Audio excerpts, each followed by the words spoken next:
আমরা রয়েছি একেবারে চৌরঙ্গি ক্রসিং এবং আমার পিছনে তুমি দেখতে পাচ্ছ যে সেই 21শে জুলাইয়ের মঞ্চ এবং মঞ্চের সামনে কিন্তু ইতিমধ্যে ঠিক থেকে ভিড় তৃণমূল কর্মী সমর্থকদের। আমরা কথা বলবো, আপনারা কোথা থেকে এসেছেন? বীরভূম বীরভূম থেকে এসেছেন। কি কার বক্তব্য শুনবেন আজকে, কি বার্তা নিয়ে যেতে চাইছেন? আমরা মমতা ব্যানার্জির বক্তব্য শুনবো, যে বার্তা উনি দিবেন সেই বার্তা আমরা ব্লকে ব্লকে অঞ্চলে অঞ্চলে ওয়ার্ডে ওয়ার্ডে আমরা পালন করব এবং কর্মী সমর্থন থেকে যিনি যে বক্তব্য রাখবেন সেই বক্তব্য আমরা সেখানে তুলে ধরবো। আপনি কোথেকে এসেছেন? মুর্শিদাবাদের ডোমকল থেকে এসেছি।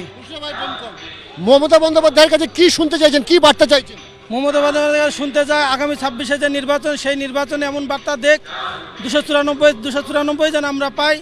আর পশ্চিমবাংলা যে সম্প্রদায় একটা যে বিজেপি নামক দল, সেই দলকে উৎখাত করবার জন্য যে গাইডলাইন দিবে সেই গাইডলাইন মেনে আমরা চলবো। আর অশুভ জোট, রাম শ্যাম যদু মধু এই সমস্ত দলকে পরাজয় করার যে গাইডলাইন দিবে আমরা সেগুলো মেনে চলবো। অর্থাৎ মুখ্যমন্ত্রী মমতা বন্দ্যোপাধ্যায় যে গাইডলাইন বেঁধে দেবেন সেই গাইডলাইন নিয়ে তারা কিন্তু আগামী দিনে এগিয়ে যাবেন। আরেকজন তার সাথে কথা বলি, আপনি কোথেকে এসেছেন? দুর্গাপুর থেকে। আচ্ছা, কি বক্তব্য চান আজকে মমতা বন্দ্যোপাধ্যায়ের কাছে শুনতে? দিদি তো অনেক উন্নয়ন করেছে, 26শে আমরা 245টা সিট পাবো।